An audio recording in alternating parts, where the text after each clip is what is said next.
Good morning, everyone, and let me wish all our mothers that are out there a happy Mother's Day, which is coming up this Sunday, and hopefully have beautiful weather as we had this past weekend.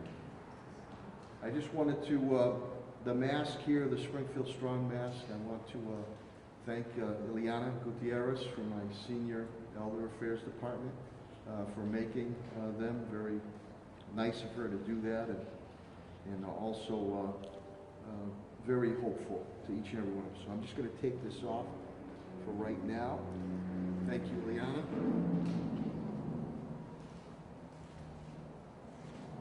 I hope everybody had a good weekend, and I'm very thankful that our sign language lovely young ladies are here. Again, thank you very much.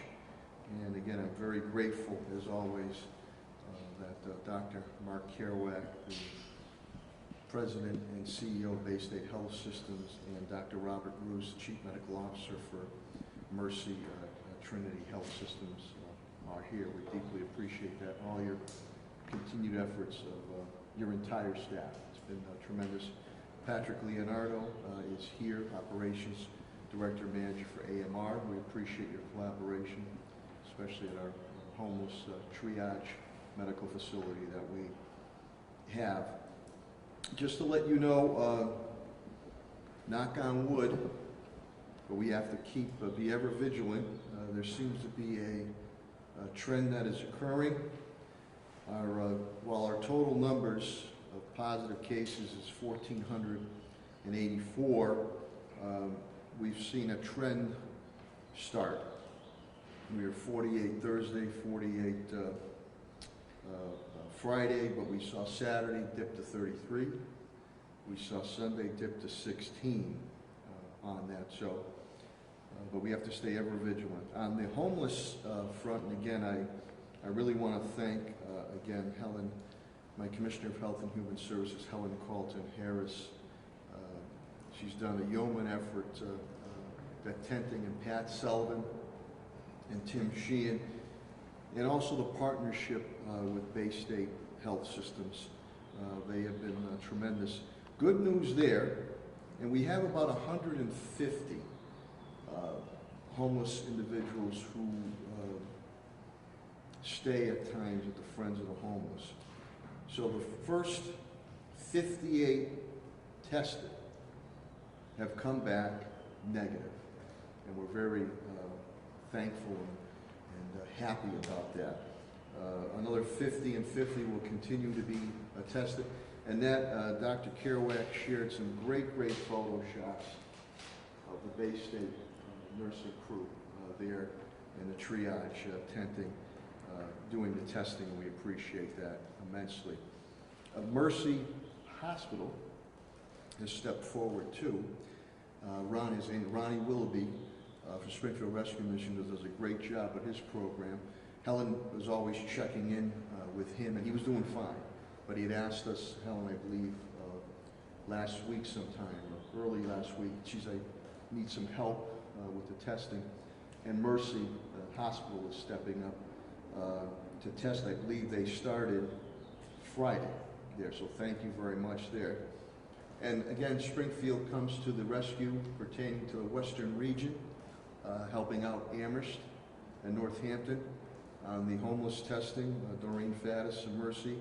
Our Springfield crews have helped at Ron Willoughby Springfield Rescue Mission, but we also helped for the city of Northampton and Amherst, 172.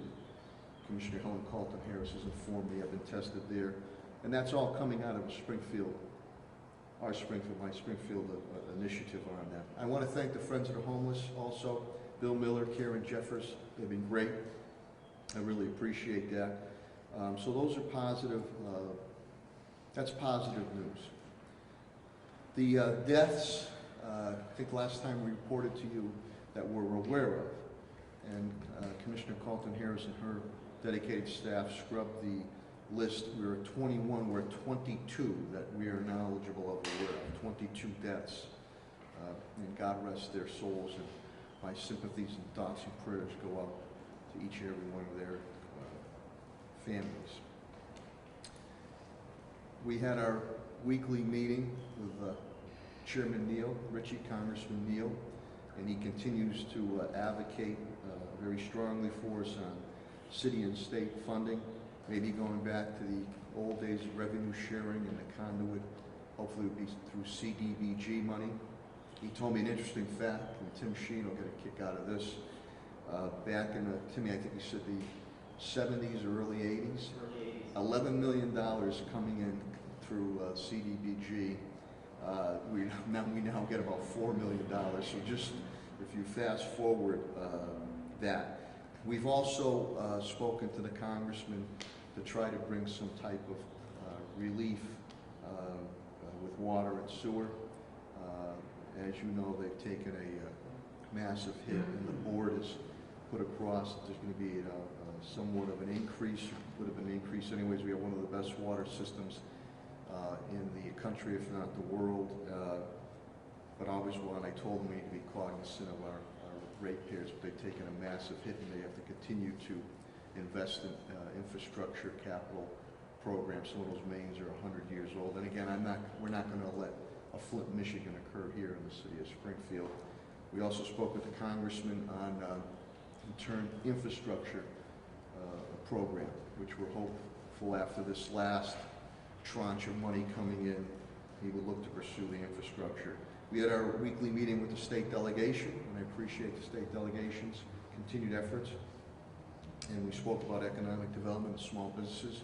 I've also asked them to see if the state could step up and maybe do some more funding for our small business as the city of Springfield has. I want to thank recent donations that have come in. Frank Colicino, and this came from Holistic, which is one of our recreational marijuana providers up on Boston Road. 200 KN95 masks have come in. We appreciate that. Thank you to Frank Colicino and Holistic, recreational marijuana. We received another thermal infrared thermometer, anonymous donation, which we need desperately on that. And my Chief of Staff, Tom Ash, matter of fact, is on his way. J. Polyp Distributors, a family-owned distribution company, has been around for years, not I don't want to say 100 years, but many, many years. They've donated 750 surgical masks, and I want to thank Senator Eric Lesser, who was the conduit for that. And speaking of masks, my first priority has been to continue to be able to provide for our frontline service people, whether police, fire, DPW, you name it, everybody that's out there, because city business continues to go on. But Commissioner Clapwood and I, and we're hopeful, as long as we have enough supply, because we are the reopening plans are being put in place, and I have to make sure that our city workers have enough masks. But Commissioner Clapper and I believe that we're going to start to try to pursue, starting probably this week, our police officers handing out masks, surgical masks. We want to be proactive, educational to the residents of the community, making them aware. Depending on the supplies that we have, we probably would try to keep that going into the weekend before you start with any type of warnings or penalties. Again, Governor Baker has ordered masks should be on, especially when you're out in public and going into stores or areas where there might be a number of people. And even though we're starting to see a trend, I think you'll hear that from Dr. Kerouac and Dr. Roos, we have to be ever vigilant. We can't let our guard down. So let's face it, it's going to be a fact of life for right now that you're going to have to wear a mask. That includes businesses now. They're going to have to enforce that. We will enforce to the best of our ability, but we want to make sure that we are proactive and confrontational is not what we're looking to be. But we hope that people will show enough respect, not only for themselves but for others, and wear those masks as we move forward. Commissioner Clapperwood is down 9. She's had 20 officers who have tested positive. 16 have come back. And you know why I say about wearing the masks? And people say, down. Tell that to one of our officers who was on a ventilator. Young man, on a ventilator, who's making some progress now. And think of your own family and friends on that. We had 34 graduates from the academy. That virtual graduation went very, very well. I'm very thankful to Focus Springfield, Pat Sullivan, putting that together. Those graduates are on the streets or in the departments. And I know Superintendent Warwick will speak of graduation aspects, because we want to be able to do something and bring positive closure to our graduates. The Commissioner was proactive patrols out there this weekend with Blue, State Police, to make sure that drag racing and dirt bike stuff did not occur, which we had received reports, and that went well. Commissioner Calvi from the Fire Department, they're down 4. Today is National Firefighters Day, so thank you to our brave and dedicated firefighters for what they do day in and day out. Always remember, when everybody else is running out of that building, the firefighters and police officers are running in that building to save structures and save lives. Pat Sullivan indicated that parks were okay. We're okay. We had a beautiful weekend, so thank you, Pat. And again, with the homeless 10 aspects, I appreciate. I believe there's one individual that is down there. Pat is working on the reopening aspects, and I believe I'll have Pat, attorney, my labor and HR director, Attorney Bill Mahoney, and Helen Kaufman-Harris speak about that coming up. Chris Signoli, DPW director, they're down 2. Working with Ed Bakula. Ed Bakula has the Renaissance man. He becomes sort of an IT guy and running these virtual meetings, Board of Public Works and Traffic. Solid, there's no issues there. Yard waste has continued to be picked up, and the hazardous waste, I think Chris will tell you, that's going to continue to go on with the vendor Saturday. Tim Sheen, Director, my Chief Development Officer, will speak about prying the pump and the HUD guidelines. I'm very proud of what we've been able to accomplish there. 80-something% of this last round, a very diverse round. He'll speak about that. On the financial front, my CAFO, TJ Plant, reports to me that we have spent 5.8 deficit spent, $5.8 million. $1 million of that, and I think Superintendent Warwick will speak of that, we continue to purchase laptops now for kindergarten to 2nd grade. And again, we had already made a 17,000 laptop investment a couple of years ago, but we want to be ready just in case we can't get our students back physically back into school, whether summer or the fall, so we're going to continue that.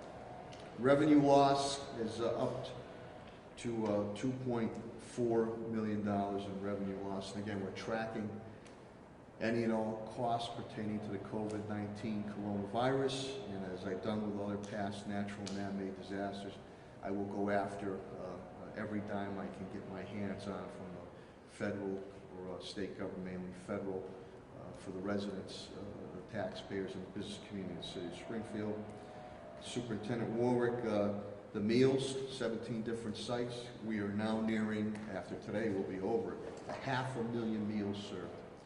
478,420 meals, breakfast, lunch, snacks.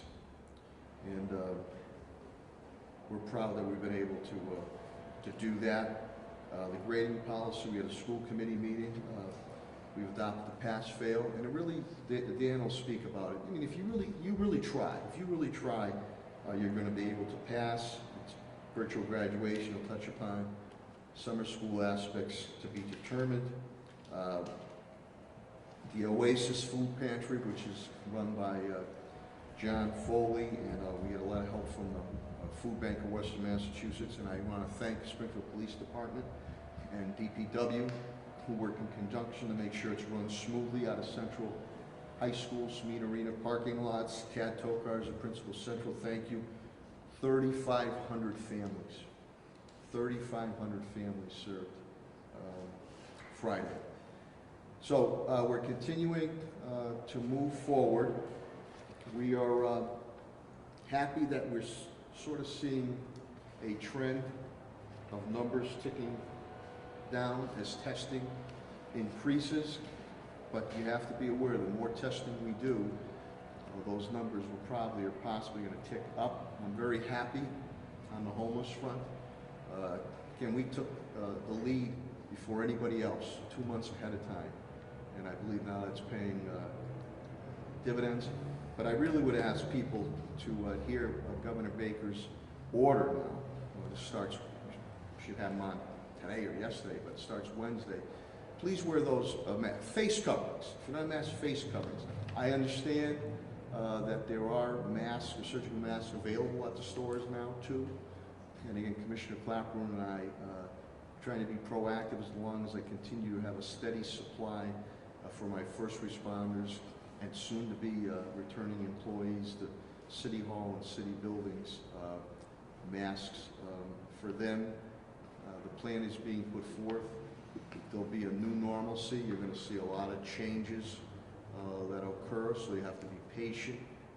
And when and if a vaccine is found, I think that's when people will feel completely secure.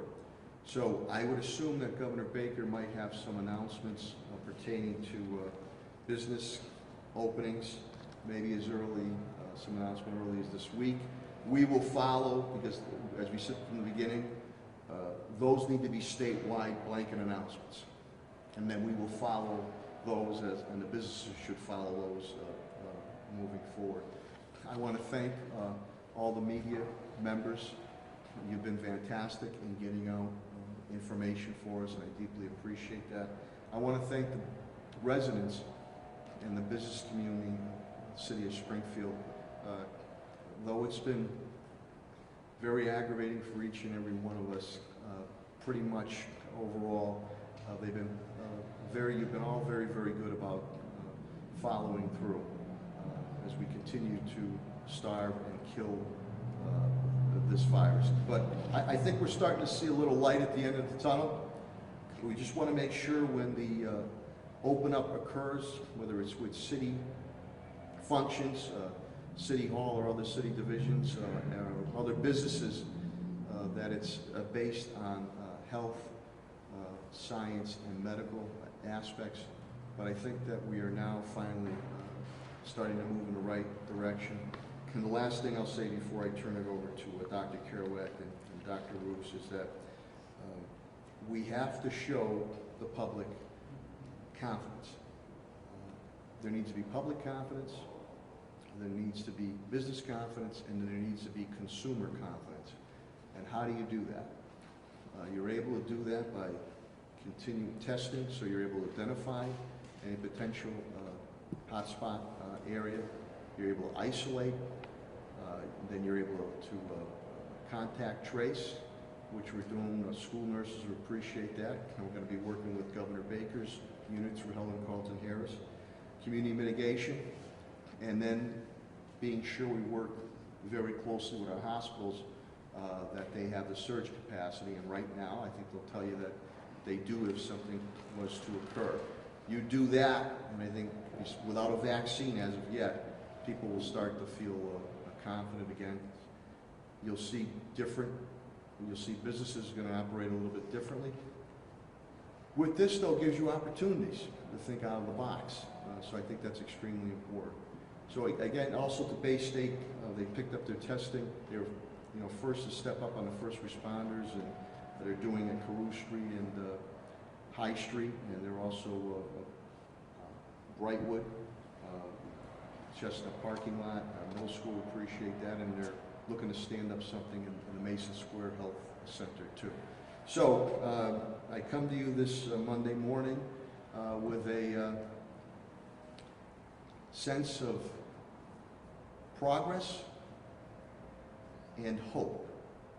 As I've stated before, that my team is tested and true. We've been through this a number of times, a little bit of a different animal, an invisible animal, so you sort of have a shadow boxing at times. But I think we're starting to see the light at the end of the tunnel, and that's all because of you, each and every one of you, the residents of the business community. But we have to stay ever vigilant, and please, please, wear those masks. So with that, I will turn it over. Again, deeply appreciative that every Monday morning, Dr. Mark Kerouac, the president and CEO of Bay State Health Systems, takes the time to be here and give his report pertaining to the hospitalization type aspects. Without further ado, Dr. Mark Kerouac, thank you.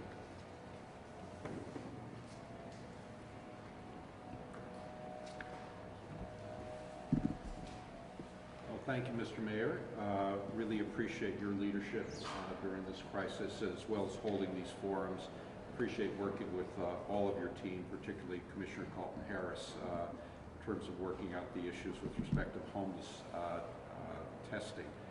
I also wanted to mark the fact that Wednesday begins Nurses Week. It's an annual celebration that ends on the birthday of Florence Nightingale. And it's important for all of us to remember that modern hospitals exist to provide nursing care to patients. And our nurses have been on the front lines and have made us all proud of the work that they've been doing throughout this crisis. In terms of the case numbers, we're continuing to see a steady decline. We saw our first cases in early March.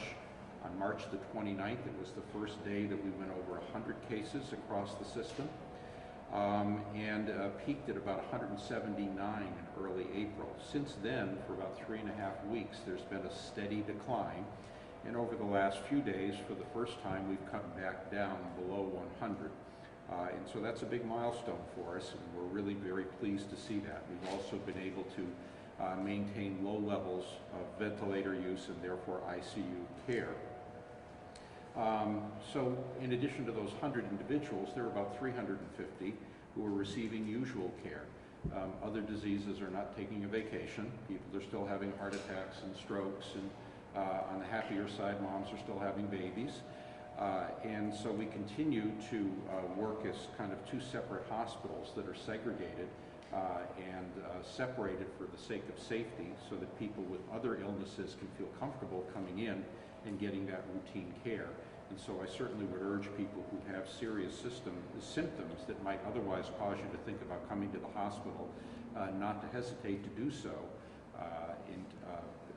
for fear of COVID-19. I've taken great pains to keep folks safe. Have been able to keep other patients safe since the beginning of the epidemic, including the folks who are on our team, protect them as well. And so what we have put in place to separate people and to follow preventative measures has been effective. Even though we are on this 3.5 week decline, Boston and Worcester are still at their peak, and they are still simmering along. One of the important things that the Department of Public Health statewide looks at is what is the percentage usage of ICU beds compared to where you were at before COVID ever showed up. It's important to realize that Bay State Medical Center expanded from a 720-bed hospital to an 850-bed hospital, expecting a bigger surge than the one that showed up. Right now, today, we submit data to the DPH every day in terms of how many patients are in those ICU beds requiring those ventilators, and we're down about 50%. In other words, 50% of the ICU beds that would have been available before the surge are there. But statewide, we are 14% over that limit. In other words, if not for the expansion of those beds in Boston and Worcester, we would have been having some of the terrible scenes that you saw in Italy and in Manhattan of people not being able to access medical care. So we're still concerned that there is all this activity going on just to our east, and we're very, therefore, conscious of maintaining social distancing and really working hard to contain hotspots. I'm working with the CEOs of all the other major systems in the state to plan for surge planning.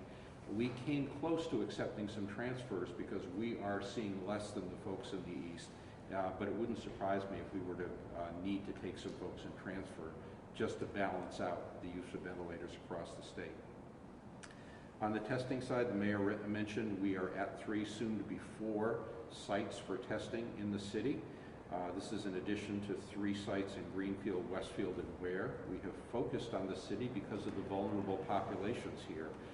It is the area we worry the most about in terms of folks catching the virus or having serious disease once they do.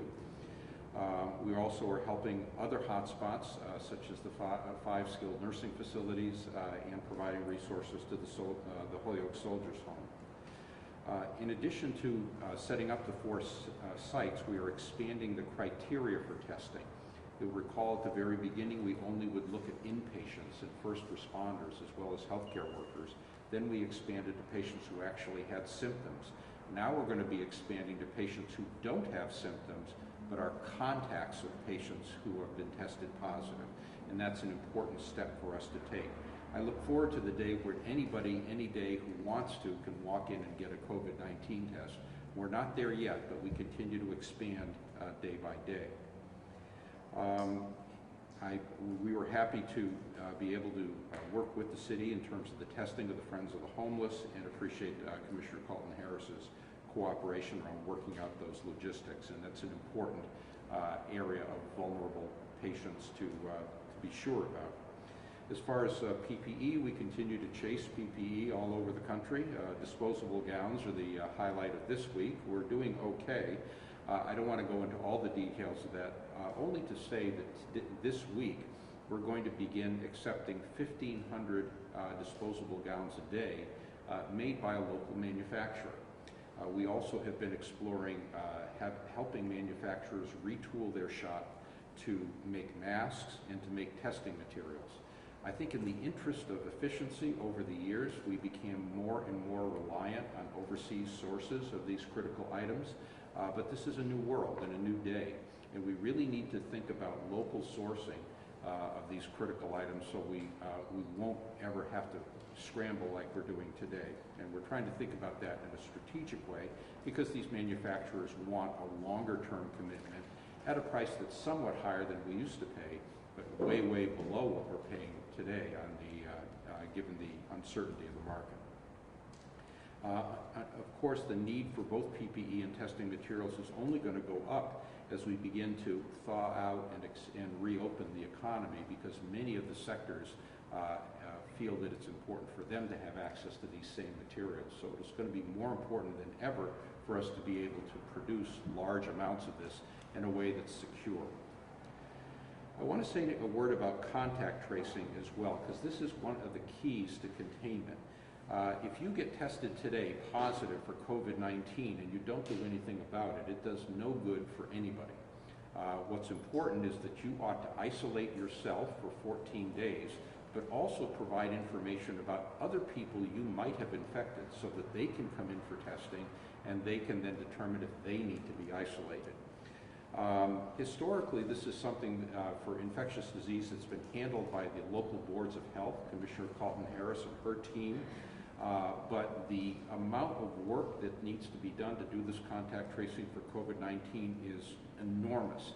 And so the governor has stood up a group called Partners in Health. They've hired 1,000 people across the state to do telephonic contact tracing. And they are now beginning to work in collaboration with all the boards of health, and I'm sure Commissioner Colton Harris could give you the details of who's doing what with regard to that. But I wanted to put this message out there just in case any of you get called by somebody who wants to let you know that you might have bumped into somebody with COVID-19. Please take that call.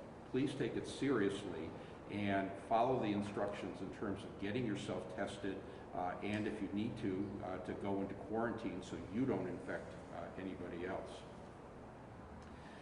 Lastly, I wanted to say a quick word about the Reopening Advisory Board. This is a 17-member group that was appointed by Governor Baker last week, It's led by Lieutenant Governor Polito and the Secretary of the Executive Office of Housing and Economic Development, Michael Keneally. The goal is to provide a roadmap for the governor by May the 18th with milestones for an orderly opening of the economy. According to the governor, and consistent with CDC guidelines and what many other states have done, this is going to be done in phases, kind of little baby steps with pauses in between, and driven by data, the kind of data being how many patients are in the hospital, what percentage of testing is turning positive, etc. The group is widely representative of large and small businesses, different regions of the state. There are 3 from Western Mass, industry sectors, as well as the government. I'm proud to be representing healthcare providers on the group. We spent several days, including most of Saturday and Sunday, hearing from a wide variety of business groups via Zoom meetings. These including groups representing racial and ethnic minorities, associations focused on community development, as well as experts from government and public health. We're also hearing about the necessary preconditions to reopen the economy, like having adequate child care, safe mass transit, adequate PPE, and testing. Secretary Keneally has asked that any detailed questions about the work of this group prior to the release of its report on the 18th would go through his office, and so I will be respecting that request. Finally, I wanted to thank the citizens of Springfield and Greater Springfield for your continued efforts. It's pretty clear to me that some good stuff has been happening here in Western Massachusetts. It's allowed us to keep a lid on this infection in ways that folks both to our east and west have not been able to do. That still doesn't mean we can let up on our guard or relax just yet. We certainly hope that the rest of the state follows along to the path we've been on very quickly and enables us all to get back to something closer to the way we used to live. So thank you for that. I appreciate the opportunity. And thank you, Dr. Kerouac, for serving on that board. We're very appreciative and lucky to have you for Western Mass, not only on the medical front, but also you understand the business aspect of it too, so we appreciate that immensely. And again, I appreciate that Dr. Robert Ruse, from Chief Medical Officer for Mercy and Trinity Health Systems, takes the time to be here. So without further ado, Dr. Robert Ruse, and he'll give the perspective of Mercy and Trinity. Thank you.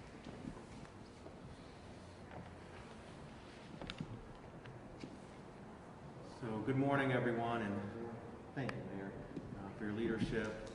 And I absolutely agree with you that there's great reason for hope and that we continue to want to highlight some of the positives. I also want to thank the legislative delegation in Massachusetts for the continued support, both in terms of funding, but also legislation, and always ensuring that these decisions are made through that public health lens that is so important amidst this pandemic. However, this morning, I also stand before you with a bit of a heavier heart myself, as my family unfortunately lost a wonderful woman to this terrible disease of COVID-19 this past week, right here in our community. My wife's aunt, Corinne, lived a full life and had the stories to prove it. And although that she is now at peace, and we know in a good place, that she will be missed terribly. Despite not having left the facility where she lived even once, she contracted COVID and is now no longer with us. And so it strikes me with her case that it's a reminder of thousands of others, of people that still remain incredibly vulnerable to this disease. Some of these folks we know are vulnerable because of their age or their conditions, and some of them we don't. And so, while there's great reason for hope, I believe that it also is a reminder that we must be cautious collectively. We must be mindful that the virus is still very much in our community, and we must take every step that we can to safeguard each other's health as we move forward together. That remains the focus of Mercy Medical Center over the past week. There's been great reason for hope and recovery over several weeks now, So we are cautiously optimistic that we are entering this prolonged, slow COVID phase. There will not be a post-COVID phase anytime soon, and it's important for us to ensure that we safeguard the care of all of our patients and colleagues. So we continue our daily vigilance and monitoring our situation as we've been reporting out here weekly. And this week, we actually saw an increase in hospitalizations for the first time in several weeks, over 3 days. And we also saw an increase in our critical care patients over the last 5 days, from a nadir low point of 6 now to 10 COVID patients. As of this morning, we have a total of 39 confirmed or suspected COVID patients hospitalized at Mercy Medical Center, of which 10 are in the ICU. As you'll recall, we saw our surge and peak at the beginning of April, with over 50 cases on multiple days during that first week, and then had a steady decline into the mid-30s. But with a blip up, we are concerned that if we don't continue the efforts, we could continue to see this virus impact those in many significant ways.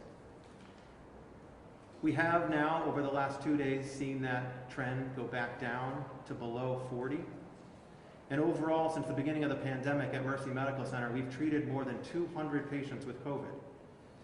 And COVID patients continue to represent a minority of the patients in our hospital. At present, that number is about 35% of patients on our medical units. And when taking into consideration all of our patients that are admitted to the hospital, it's less than 20%. That is important because even when we saw an increase of a few cases, we still had more than enough capacity, we still have more than enough testing, and we have more than adequate supplies, including personal protective equipment and ventilators.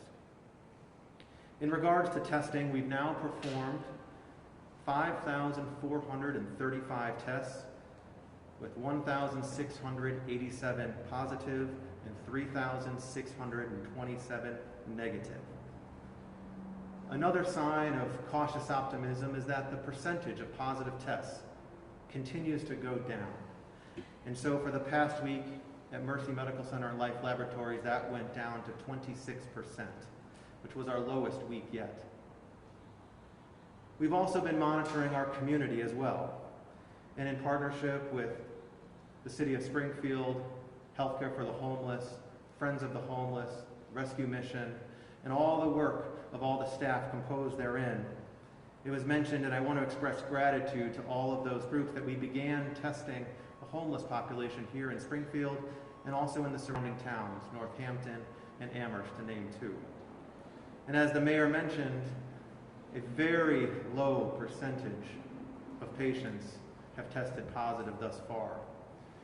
In the initial 58 negative, out of all the tests that have come through Mercy to date, which is upwards of around 100, we've seen one positive test result, putting that rate at a little bit over 1%.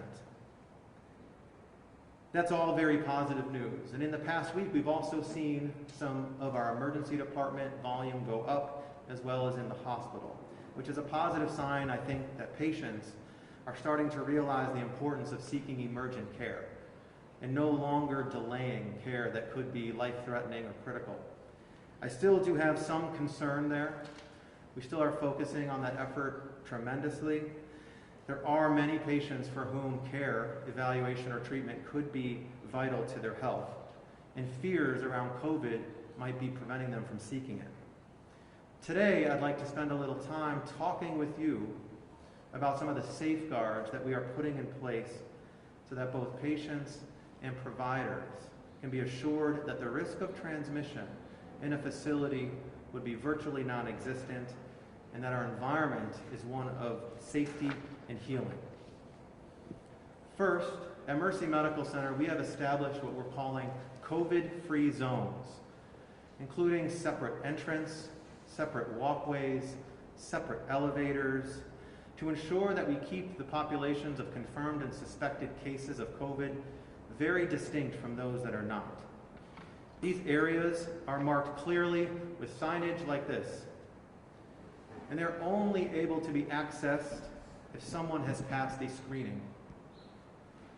We have a COVID-free operating room and an entire medical floor, our 5th floor, where there are no COVID patients, and all of our areas are geographically separated.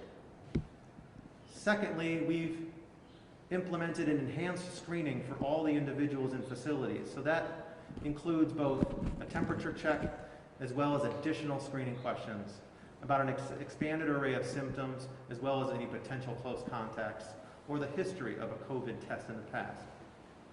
Third, we are requiring that all individuals in our facilities wear a mask at all times to protect each other.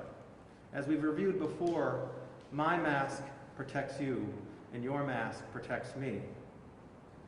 Fourth, and this is a point that cannot be underscored, is that we have been implementing since the beginning vigorous cleaning protocols that exceed the CDC guidelines and including the frequent cleaning of all rooms and high-touch areas, including doorknobs, desks, etc. And fifth, we are testing all patients for COVID prior to any surgical procedures and for care in other inpatient areas, including women that come in labor. This is to ensure the safety of the people that are receiving care in our hospital, because there's many individuals who may not have any symptoms but could be harboring the infection. Safety is our top priority. At Trinity Health, it's a core value. And in medicine, it's a defining principle that we must first do no harm. So I would implore us all to continue to place that at the forefront of everything that we do. And as we begin to think as a society about reopening certain aspects, I personally am grateful that we have a stellar and expert representative such as Dr. Kerouac on the Governor's Advisory Task Force, representing not only the interests and the perspectives of infectious disease, public health, and medicine, but also the uniqueness potentially of what's occurring here in our region. And lastly, as mentioned, this week is the beginning of Nurses Week, a week where we celebrate our clinical providers, our nurses, on the front lines and throughout our facilities, taking care of patients every day. I also happen to be a son of a nurse. And so I wish my mother both a happy Mother's Day and a happy Nurses Week. With all the I want to express gratitude to all of our nurses at Mercy Medical Center and its affiliates who have been taking great care of every patient with COVID or not, with a compassion and a healing spirit. Our providers are here, they are ready, and they are prepared to take care of all of your needs. We have the beds, we have the expertise, we have the testing and the supplies to provide safe care to everybody. So please continue to do your part as we think about the vulnerable, to keep yourself, your family, and our entire community safe and healthy this week. Thank you.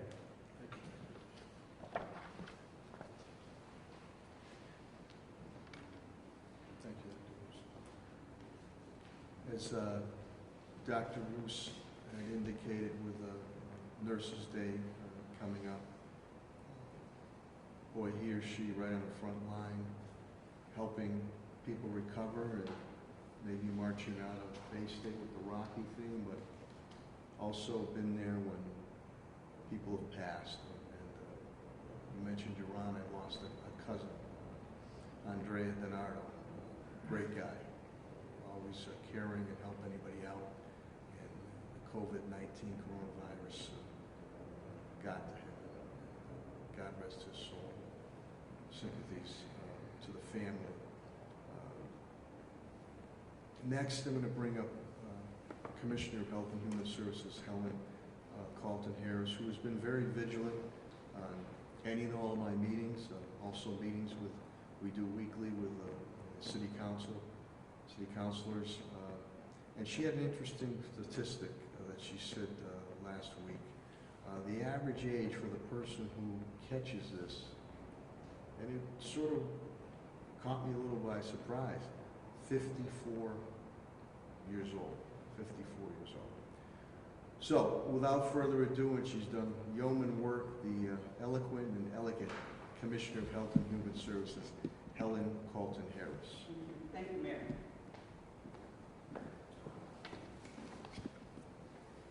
Let me begin my remarks by expressing my condolences to the family of Paris Howard.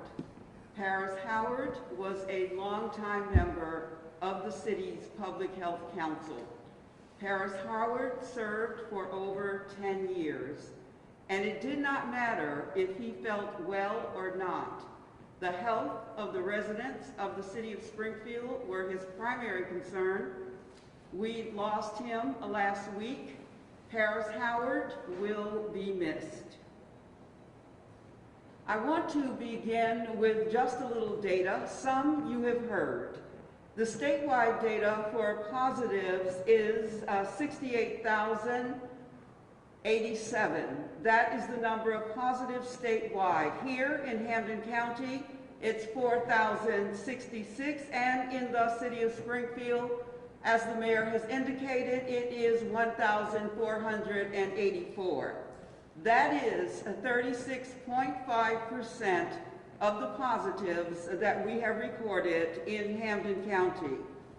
It is important to acknowledge that the information that we provide to you on a weekly basis, we also provide a map to back up our data.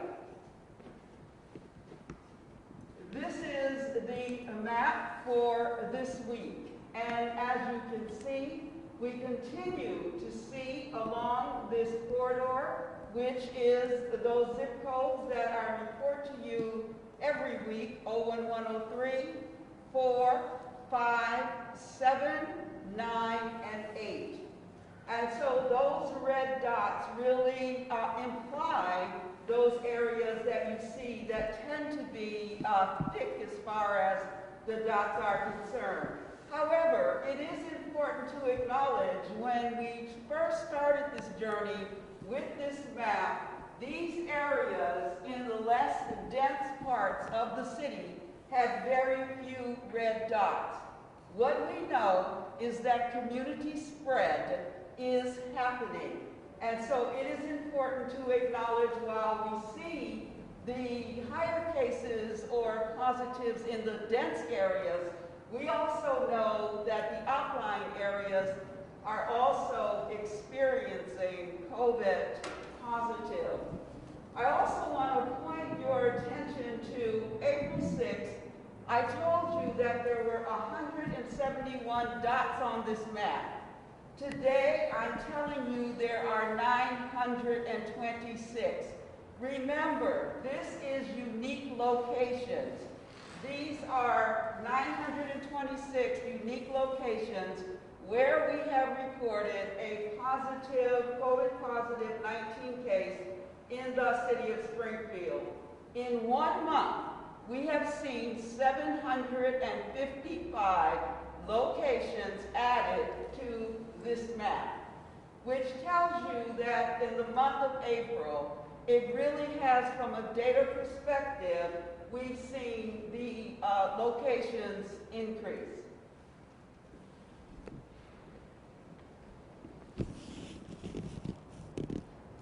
I am so proud to live in Western Massachusetts. We have the most amazing healthcare providers and systems anywhere in the Commonwealth of Massachusetts, or I dare say, in the state and country. Mercy Medical Center, Bay State Health, when we said, we need your help, we recognized there was no community health center that was located in Western Massachusetts that was targeted for testing. And so we went to those two providers and asked them to assist the city of Springfield in assuring, particularly that our homeless populations were tested, whether they were asymptomatic or symptomatic. Both of those health systems stood up and got the job done and continue to do that. We are enormously, yes.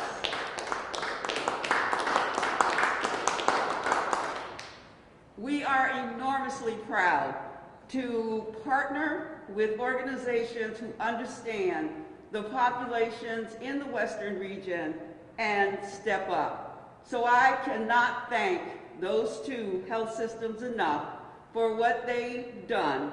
And I am so proud to be the commissioner in the city of Springfield and to work with amazing partners. We will be instituting a Board of Health regulation. As of May 6th, the Commonwealth of Massachusetts is requiring you to wear face coverings in public settings. The coverings help prevent the spread of COVID-19 and are really a part of the path to reopening the city of Springfield and the Commonwealth of Massachusetts. The city of Springfield did recommend face coverings and really was one of the first cities to do that in the Commonwealth. We did not make it a mandatory recommendation based on our concern about enforcement. However, it is mandatory and will be mandatory as of May 6th.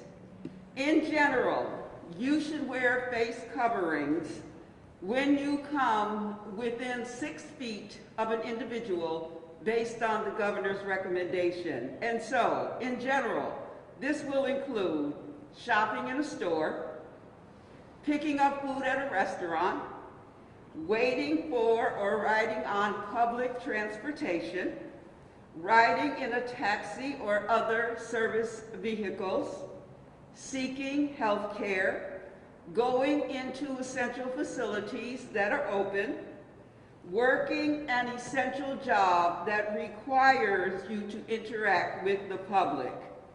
When are they not required? At home? Swimming, walking, hiking, biking, or running by yourself or with a family member or someone who lives in your household. You should have a face covering, however, with you in the event you should come within 6 feet of those individuals. For those residents with a health condition who cannot wear masks, we certainly understand. I think you know that it is important to wear a face covering, and we're calling them face coverings, and because you can use a bandana, you can use scarves, you can use things that you have at home. Many individuals have gotten so creative with face coverings, and they are absolutely amazing. But we ask you to wear a face covering. Businesses must require their employees, contractors, owners, and volunteers to wear a face covering at the workplace and when performing work off-site. You should inform your customers about the need to wear a face covering, including posting signs at your stores in English and in Spanish at a minimum. Enforcement. Everyone should want to protect each other by wearing a face covering. We can't expect law enforcement or public health officials to make sure every person is wearing a face covering. But if you don't wear one, there is in the governor's order the opportunity to be cited. That is not what we want to do. Police, health officials really have very important work to do. We do not want to become the face covering police. You have heard when you wear a face covering, it protects you from spreading your germs to someone else. And so care enough about each other to protect each other. That's what we're asking. We know that the average age that an individual dies is 82. We also know that 59% of the individuals who have died have been in long-term care facilities. But what we also know is there is a lot of community spread where individuals will continue to infect each other. Please wear a face covering. We will talk more about that. There is an initiative to try and hand out face coverings to the degree we can and that the supply is there. However, care enough about yourself, your family, and who you are to protect yourself. We ask you. We also are working on the reopening of businesses, particularly City Hall. I am working with two of my amazing cabinet members, Bill Mahoney from HR and Patrick Sullivan. They are so skilled at facilities and HR, and we'll work together to make sure that the facility itself is considered, that the policies are considered, that as well we are considering public health. I also want to wish the nurses in my department and around the Western region and the Commonwealth Happy Nurses Week. What you do, you know, the angels of mercy that you are also always heading in when other individuals are heading out. And this has been highlighted during this COVID-19 challenge virus that we're facing. You are heading in. You're taking care of the patients. You're taking care of each other. You're taking care of your families. You're taking care of your mental health, your physical health. I so value and appreciate you. Thank you very much.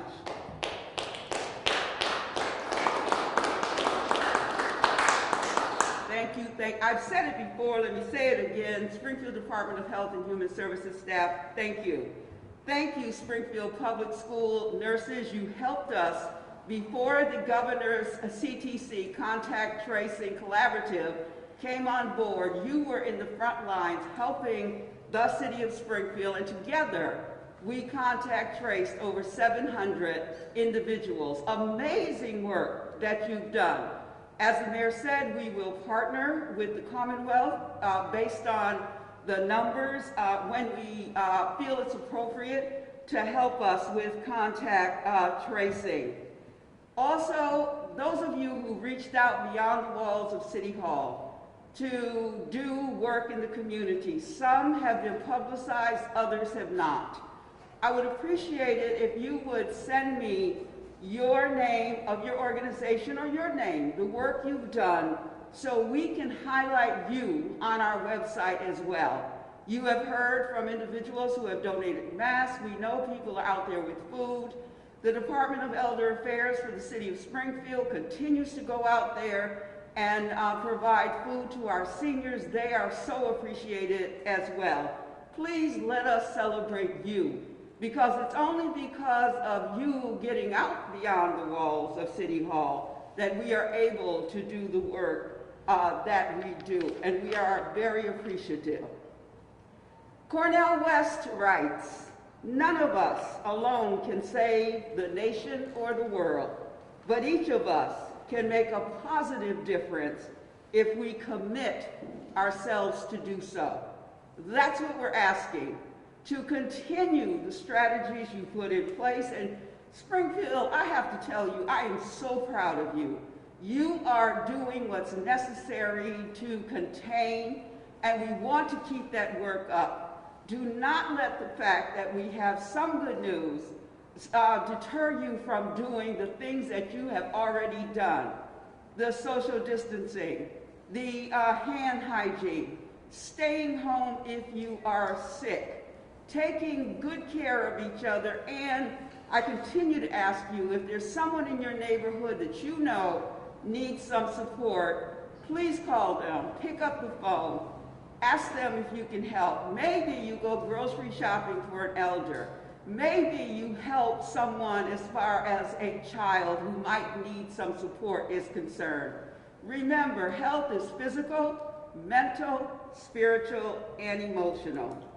Contact tracing is critical, and I think Dr. Kerouac did a nice job of helping us to understand the importance of contact tracing.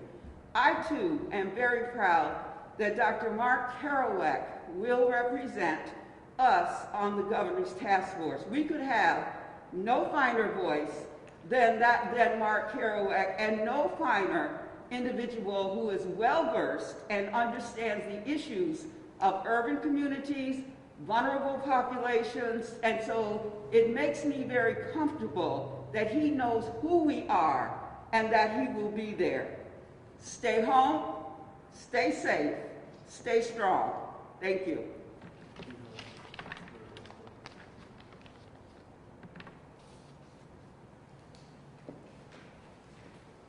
Thank you, Helen, very, very much. And again, she echoed self-responsibility. So wear that face cover. Wear that face cover. I know when I take my walks around the neighborhood yesterday, face mask is on. If I go to CVS or Walgreens, a face mask is on. The trend seems to be good, but we can't take our foot off the pedal, and we have to stay ever vigilant moving forward.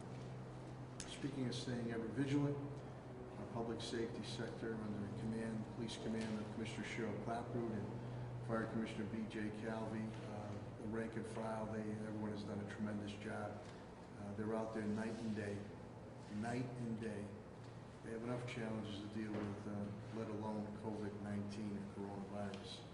And they've had firefighters and police officers who have come down with this virus, with one fighting strongly off a ventilator to get back. So that's where the self-responsibility comes in. So with our public safety update, without further ado, Springfield Police Commissioner Cheryl Clapper. Thank you, Mayor. Good morning. As the Mayor mentioned, I'm down 9 positions as of today, and those are because of the COVID illness. Total, I had 20 positive tests, and 16 officers are returned to work after testing positive. I do, as the Mayor mentioned, have 1 officer still hospitalized. He went back and forth between stable and critical, and I got some happy news today that his nurses report that he is stable and he is doing better every day, so I'm very thankful for that.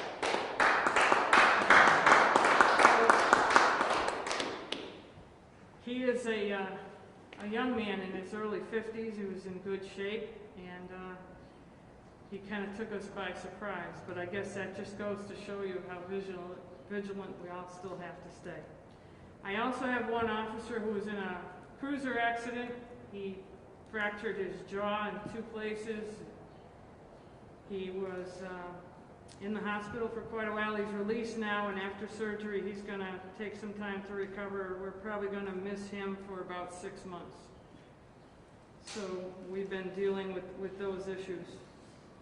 We had plenty of extra patrols this weekend. I knew it was going to be a nice weekend. I knew people would want to get out under the circumstances, so the game plan was have as many officers out and about and visible as I could and stop things before they got started. Call volume was very high, but incidents, as far as being bad incidents, was kept to a minimal, and the officers did a great job, and I thank them. Every day, these officers, they know the risks they're taking. They come out and they do their jobs, and they did a good job this weekend.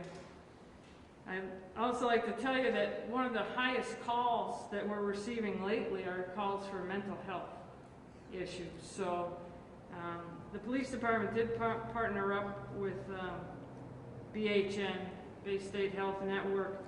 I have 2 workers who are Monday through Friday. One is days and one is evenings. They call themselves on the radio BHN 1 and BHN 2. And they are probably the 2 busiest people last week. Their help is really appreciated. We take extra caution and extra patience with these calls. I know people are pretty frustrated. I know people are isolated from maybe family, friends, support networks and groups to help them out. So we're trying to do our best with those type of calls. I do support the mayor's idea, and I am behind the idea of having officers have surgical masks or face coverings.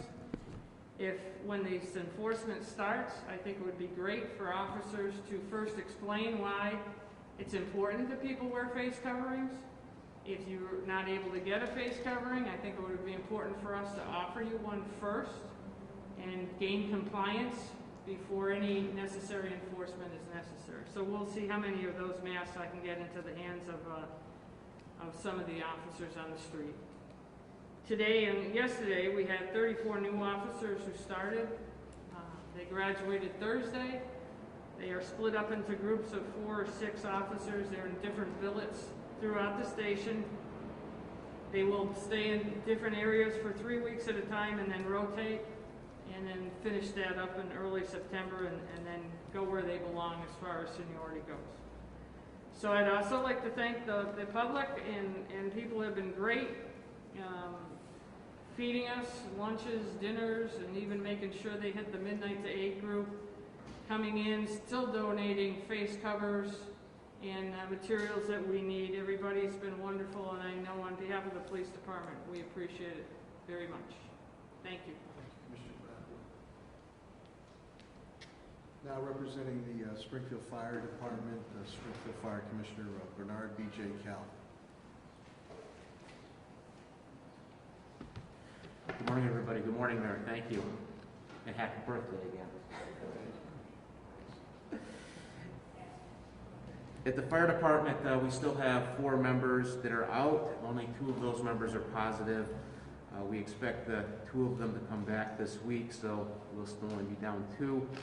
The department has been out there 24/7, 365. We participated in several community parades to show our support for young children and over at the hospitals for the nurses. So we're happy to take part in all those and still be involved in the community in these trying and difficult times. As the mayor said, today is National Firefighters Day, celebration of firefighters around the nation. I've got a little quote I want to read. This was written by Chief Edward Croper of the fire department in New York 120 years ago, and it still rings as true today as it did back then.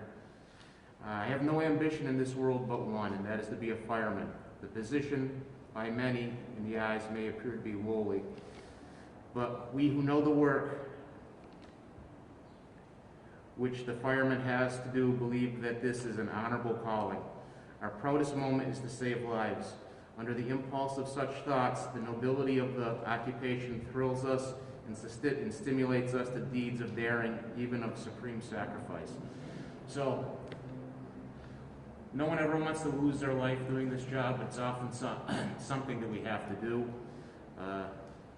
On this National Firefighters Day, I'd like everybody to remember those who have paid the ultimate sacrifice and say a small prayer for them.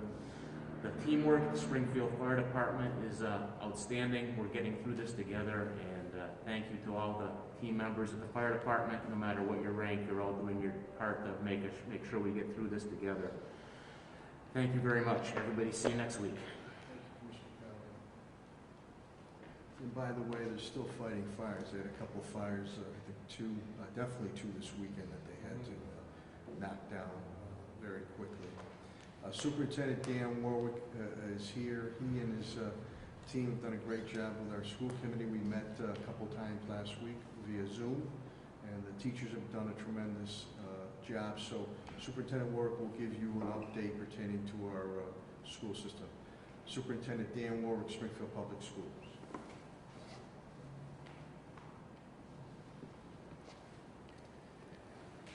Thank you, Mayor. I just wanted to start off by thanking the mayor. We made a tremendous effort about 5 years ago to purchase laptops for our students, and we had gone 1-to-1 in grades 3 to 12, but only 2-to-1 in grades K to 2. When we started to send them home, we were running short. The mayor stepped up this week in spite of the budget challenges facing the city of Springfield. That's why we call him the education mayor, and supported us in purchasing K to 2 laptops for all of our kids. So again, we moved them out, we took a chance and distributed them, but the mayor stepped forward and helped us out with that. As the mayor said earlier, this week, by midweek, we'll be up to distributing almost 500,000 meals from our schools. breakfast, lunch, dinner, and a snack. And again, providing on Fridays for the weekend. And we had a huge turnout Friday for the weekend. Last Thursday at the school committee meeting, we talked to the school committee about graduation activities. This is a rite of passage for our students and their families, and we're trying to plan appropriate activities to deal with graduation in light of the current crisis that we're facing. So we're planning a virtual graduation, and then also planning with our principals for appropriate activities in August, so that hopefully our seniors can get together again for some of those activities. We'll be putting more information out on that.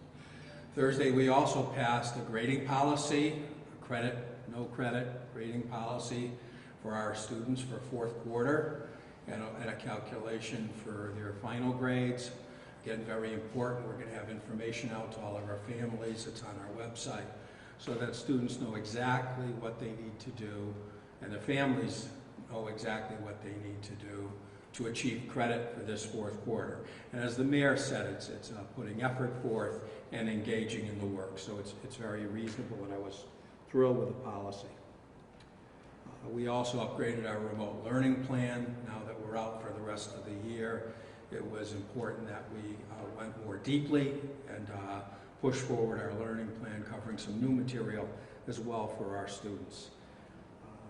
Talking about summer learning, and it's coming upon us, planning a summer program. Every year we run an extensive, and each year we've increased it, summer learning program, of course live and in the schools. I have my staff now planning 2 programs. One, if we can hold a live program, again working with our health commissioner to make sure everyone's safe, we're going to attempt to do that. But if we can't, we're also planning a virtual program so our kids will have something over the summer months, because they've had significant, we missed a third of the school year already. So we're working on that. Again, very, very proud of my staff. They've just done a great job reaching out to our students and their families, trying to keep the learning going, and it's a significant effort. Thank you. Thank you, Mayor. Thank you, Superintendent Warren. Thank you, Superintendent Warren. Thanks, Stan. On the DPW perspective, Chris Signoli, Director Signoli, will come up and give you an update again. His men and women are out there, and your trash is getting picked up, your yard waste is getting picked up, road work is continuing, and I'm very, very thankful. I think sometimes they might forget that DPW is out there. So without further ado, the Director of Public Works, Chris Signoli.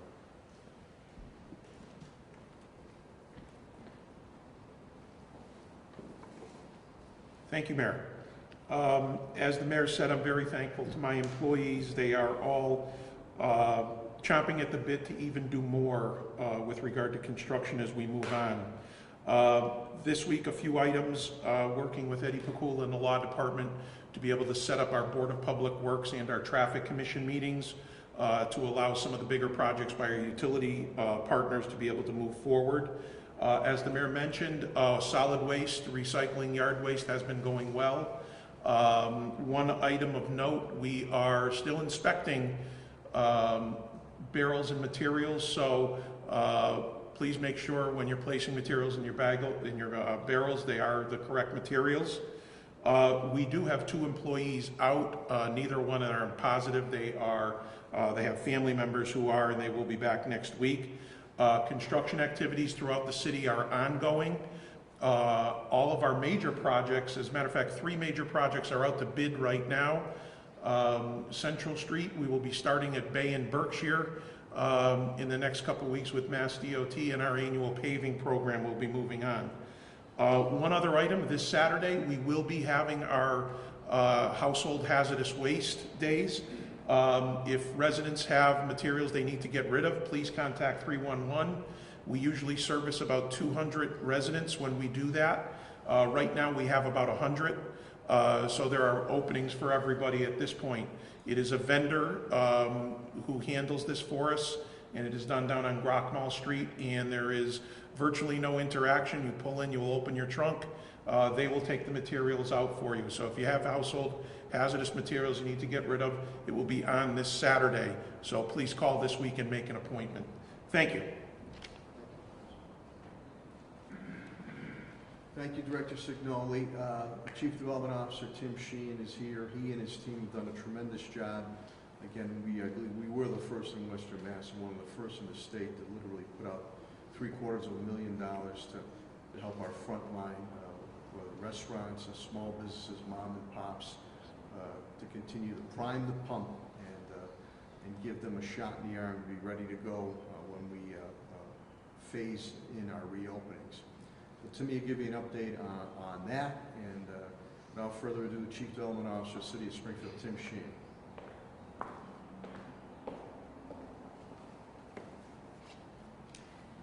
Thank you, Mayor. The Office of Planning and Economic Development has now reviewed and scored over 202 applications through both grant rounds, 86 restaurant grant applications, and 116 small business grant applications. Of the 89 eligible applications in the small business round, 85% were funded to some degree. We're very pleased with the ethnic and geographic diversity of the awards that were announced last Tuesday. As we indicated in both the press conferences related to the grant and the application, the focus of this program was on keeping people working to the degree possible under the emergency public health orders. Thus, if a business was closed and laid off their employees, they were not eligible for the grant. That is not to say, however, that these businesses are not important to our local economy. The HUD funding source that we were using and the national objective associated with it, however, was the retention or creation of a low and moderate income job. Therefore, any recipient of the funding had to evidence back to us that they had an employee that met that criteria. As we advance forward, looking to reopening businesses, we are hopeful that we'll be able to assist those businesses that have yet to benefit from the program, as well as the nonprofit sector of our economy, which also has had significant economic losses. 106 grants totaling roughly $750,000 have been advanced to contract, with most in the first round having executed contracts and received their first grant payment. It should be noted that the city's policy for contracts related to financial incentives requires the review of the grantee standing with the city regarding taxes, health code, and code enforcement. Additionally, HUD's public benefit standards under 24 CFR 570-209 precludes the city from providing assistance to any business entity that is subject to unresolved findings of noncompliance related to any previous CDBG assistance provided to that applicant. Finally, there were some questions as to why the two franchise establishments were awarded funding. The program did allow for locally owned franchise establishments to apply. The two awarded are locally owned, and they're combined they have 30 employees, 25 of which are residents of the city of Springfield. Beginning this week, we will be starting the 5-day public comment period on the CDBG-CV CARES Act funds with the hopes of advancing the action plan early next week to HUD for final approval. Thank you. Thank you, Director Sheehan. Thank you for that clarification, too. If we are able, unable, or we're able to get my hands on another pot of money, whether here locally or state or federal, Director Sheehan, the next move would be having businesses reopen the new way that they have to reopen. That's the way we work with them to be innovative, and I'm hopeful, again, if we can find some money on the local side, we'll do that, but I am hopeful whether on the federal level or state. Again, on the federal level, they just can print up money. State, now you have to make sure we balance our budgets. I thank Director Sheehan for clarifying the very specific HUD regulations. Very proud of how fair we were and how these grants were spread out across the city, touching all types of businesses and ethnic groups. It is not fair for someone to lose out on a grant when they followed all the requirements and met all those requirements, when others might say, well, this business should get it even though they were not following the requirements which are doled out by HUD and not meeting what is needed to be met under city and HUD guidelines. So we want to clarify that. Now I'd like to move to Pat Sullivan, Director Sullivan, Parks and Facilities Management, and he will start to highlight some of the moves that we're going to make as we start to do a phased-in reopening of city facilities, and hopefully in the very, very near future.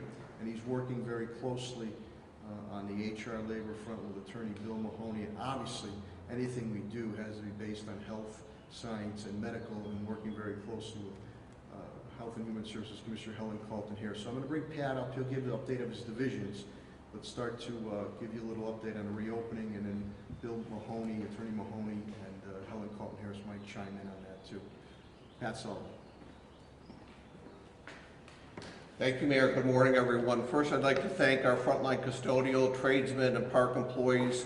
They're doing the necessary work to keep us all safe with repairs and maintenance and cleaning.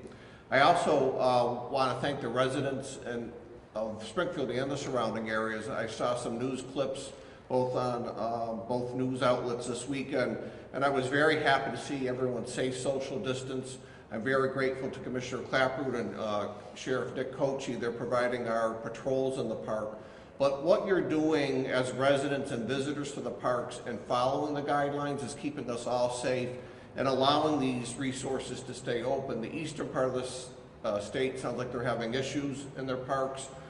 They actually had to close a couple down, maybe for problems or just for overcrowding. So thank you all for your continued cooperation. As the mayor indicated, he is getting anxious to reopen, but we are waiting for the governor's announcement on that. But he approved draft plans prepared by myself, Helen, and Bill Mahoney last week. And we're following the CDC guidelines for that are being given to us for opening our country. We will wait for the governor's directives, but we know there's some common sense things that we all need to do. So for example, in City Hall, you will be greeted as you approach the door. Your temperature will be taken. Probably for phase one, we are going to request that you contact the appropriate department and schedule an appointment. That hopefully can be relaxed when we enter phase two. And I think that's an important thing to realize. This will not be a switch goes off and we just go back to business as normal. It will be a very slow opening, and it will go through 3 phases. And the third phase, if all goes well, might not happen until August or September. How this virus is responding in our community, how we are responding and being careful will dictate how long each phase will take. After your temperature is taken and you have been given clearance to enter the building, you will see that there will be directional arrows, for example, in City Hall. There will be a one-way flow through City Hall. The back staircase will be up, the front staircase will be to leave the building. If you're with a guest entering the building or a family member, 2 people will go in the elevator. If you're by yourself, then there will only be 1 person per elevator. Again, we have to continue our safe social distance guidelines. The building will be cleaned on an hourly basis by our custodial staff in these public areas. We will have plexiglass screens at the counters to keep both you and the employees safe. And as we go through this, we will just continue to make these updates. We hope to have these guidance completed within the next week, and that they will be all announced in hard copy once the governor announces his next steps on May 18th. So we appreciate your continued cooperation, and we'll keep you updated as we move forward. Thank you. Thank you, Director Sullivan, a.k.a. the Wizard of Oz. We'll be much more specific when we roll out the announcement. You will be having to wear a mask to come into City Hall. We're going to make sure that all our employees have the proper protection also. But as Director Sullivan indicated, appointments are going to probably have to be made as we readjust in the first phase and how we interact. A lot of this obviously awaits, and we're again very thankful that Dr. Kerouac serves on that transition opening committee. Governor Baker's edict. I think maybe you might see some things maybe coming out this week that are possibly, but then by the 18th you should have the full recommendation moving forward. So we'll await the business, but we are chomping at the bit, and we miss our public. We want to see you. We want to do it.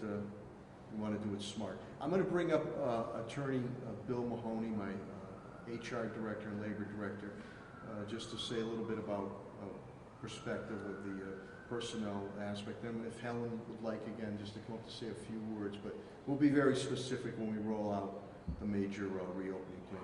Attorney, HR Director and Labor Director, Attorney Bill Mahoney. Bill?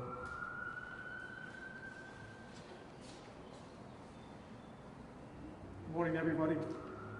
I just want to start off by saying congratulations to our firefighters on National Firefighters Day. They do an excellent job for the city. We're very proud of the work they do for us.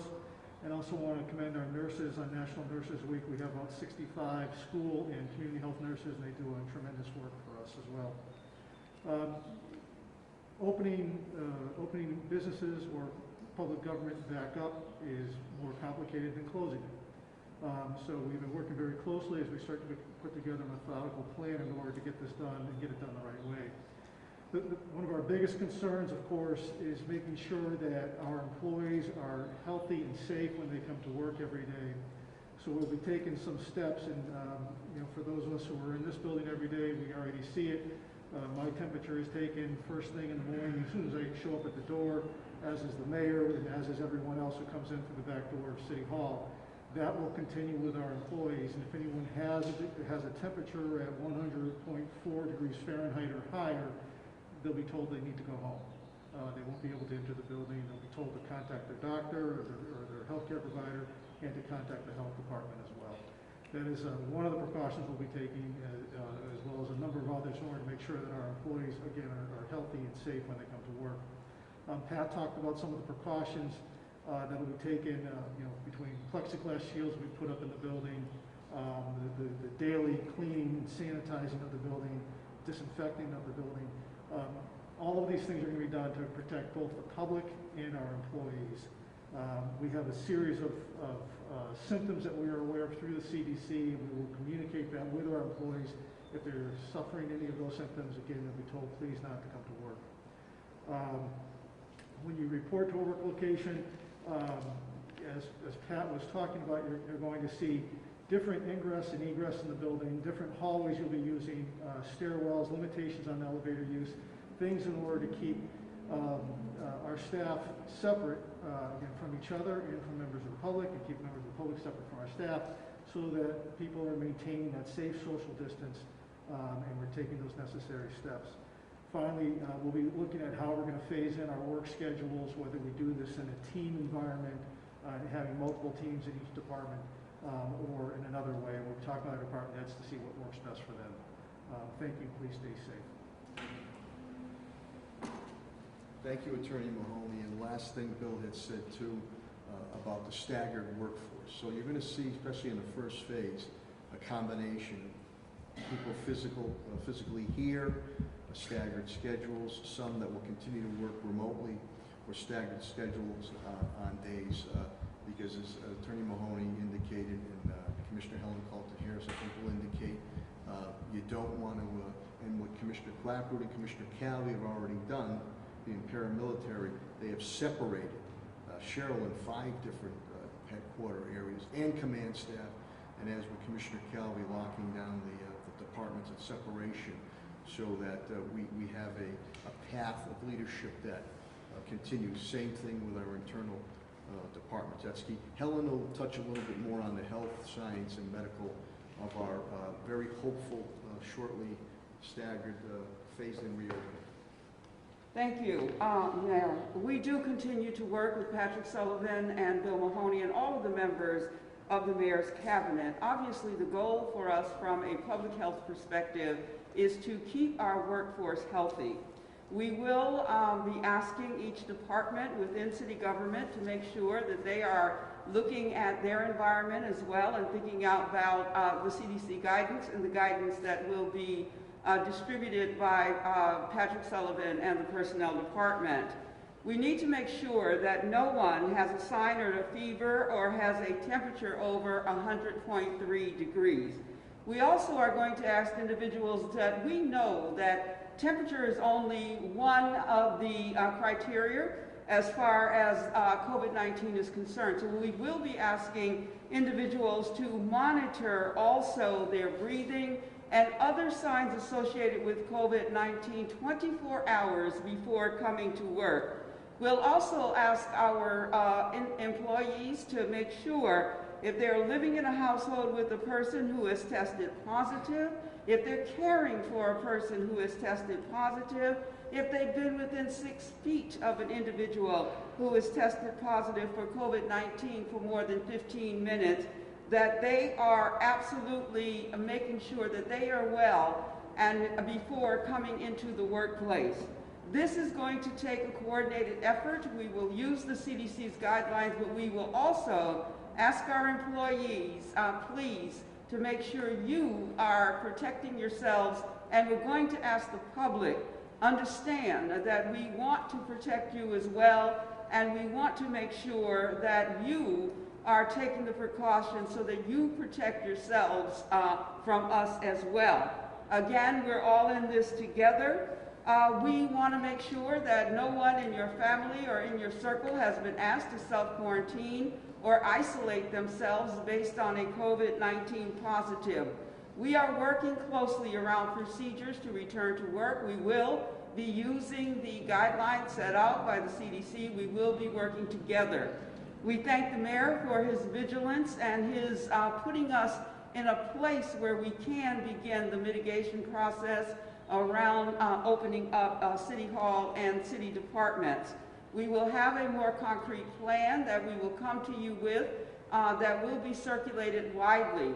We will be meeting with some department heads who are off city sites so that we can talk to you about your buildings, about the public health restrictions, and what you need to do in order to keep your employees and the public safe. So understand that our plan is not final, although we do have the bones concretely in place. We will make sure that we are communicating to department heads, which is important to say. Department heads, you're going to be critical to our reopening plan, but we will communicate concretely and extremely timely. Thank you. Thank you, Commissioner Carlton Harris. And again, and I know Dr. Kerouac will carry that on with Governor Baker's review committee. We have to hit 3 things for our public. Public confidence, business confidence, and we have to make sure that there's consumer confidence. And that's the way we do it as we start to phase in our reopenings. I know my solicitor, Ed Bakula, is here. I don't know if he has any legal updates. I think he's all set, and I gave the financial update with my CFO, TJ Plan, and if TJ has anything, he's all set on that. So with that, I appreciate your patience, as I've done in the past press conferences. I would ask any questions, first questions, be directed to Dr. Kerouac and Dr. Roos. I'm so appreciative that they take the time every Monday morning to be here, and they've only been a phone call away from myself and the city so they can get back to Bay State and Mercy. So if there's any questions for this President, CEO of Bay State Health Systems and the Chief Medical Officer of Mercy Trinity Health Systems, please, they would be first. Audrey, you did a nice job anchoring the other night, too. Good job. My first question is the answer, Dr. Kerouac. Given that your role on the reopening committee within the state, I wanted to ask just, it's been said by the governor a bunch of times that he's going to be working in lockstep with the other nearby states. Given what New Hampshire announced in Connecticut, that they have plans to reopen golf courses, salons, barber shops within the next 10 days, New Hampshire's waiting by the 20th in Connecticut's case. Is that something that we're going to be seeing in a similar fashion, similar types of businesses reopening? Yeah, I'm not really going to comment on what businesses may or may not reopen in terms of the recommendations of the committee, but you're correct that the governor has agreed to coordinate with the other leaders of 7, I believe there were 7 in all states that have tried to coordinate things, which doesn't mean that they're going to happen exactly at the same time, of course. And, you know, many of these things are being considered by the group, and the governor may choose to do some things before the recommendations are final, or he may wait until the final recommendations are written. And I have one other question too, based on something you said earlier, and I know you mentioned this before, that you've given support to the Loyal Children's Home. I was wondering, because of the, I guess, the lack of service that you guys have seen in the, reduction in the ICU beds that you didn't anticipate needing as many, have you guys been giving medical equipment to the Loyal Children's Home? And what sort of support have you been giving them? We've not sent medical equipment, we've sent personnel, we've provided expertise. They've actually had stores of, or the ability to test, and the personal protective equipment. What they really asked us for has been protocols, procedures, etc. There have also been several so-called PPE coaches. These are people who watch the workers put on and take off the protective equipment to make sure they don't contaminate themselves. So we've really tried to furnish what they've wanted. The Soldiers' Home is really not in a position to do ventilator management, and so, and I believe the majority of the patients there who passed away had voiced advanced directives not to receive a ventilator if they were to get very sick. Any other questions, Dr. Caroline? Yeah, at some point, elective procedures are going to resume at your hospital and others. Given the difficulty that you've had in convincing people with urgent conditions to come to the hospital, how are you going to get people confidence to return for their annual checkups, colonoscopies, things like that? I think that there is, it's an excellent question, Paul. There's a burden on us to communicate with people. How will we keep them safe? And I think that's going to be true for every sector of the economy as well. There's certainly when they opened up Wuhan, China, it's not like everyone flocked back to the restaurants or the movie theaters or whatever. People need to feel confident that they are going to be protected when they come in, and we are going to be crafting messages. Effectively, we're already doing that, and as I say, the majority of the patients by far in our hospitals are those receiving routine care, but I think we do have a burden of communicating this in a very formal way. And Dr. Roos described it, Mercy, separate entrances, the COVID-free zones, things like that. Is that going to be something we're going to see permanently at your hospitals as well as at the ones that Trinity runs? Yeah, those exist today at Bay State in terms of, and I think that we are likely to be dealing with COVID-positive patients for years, and that like other infectious diseases like the flu or measles or tuberculosis, we're going to need to have areas of the hospital where we can safely care for patients who have an infectious disease. That is nothing new. I don't know if you want to add anything to that, Doctor? So just essentially to reiterate both the points, I really think that in order to ensure that the patients and families feel confident coming to the facilities, we'll continue to demonstrate the safety and the effectiveness of the care that we have, and ensure that people know the great lengths that we are going to ensure that we have mitigated or completely eliminated any risk of transmission of the virus, and keeping them safe. We expect that this is going to go on for quite some time. So this is months, this could be years, this could be really a new normal way of operating, where we have different entrances, different elevators, different units. We will do whatever it takes to keep the patients and the staff safe. Any other, Audrey? Go ahead. I actually had another question. I know there's been comments in reports about remdesivir, and I'm just wondering if you guys had, I know Mercy Hospital was looking into experimental treatments. Is there any possibility that you guys can supply that or look to supply that? We do have a protocol for the use of remdesivir. The FDA has also released it on emergency use authorization, which would mean that even a hospital without a protocol could apply to use it in an individual case. And so do you guys have it, or would you have to shift it? I don't know if we have it or if we've used it at this moment. I just would comment. So until May 1st, when it was granted emergency use authorization, it required the participation in clinical trials. And so Mercy, we had not utilized remdesivir, and we're just exploring opportunities to either participate in clinical trials, and now we'll explore the emergency use. In regards to other treatments, we've talked at some point about the use of convalescent plasma, for which Trinity is engaged in a clinical trial.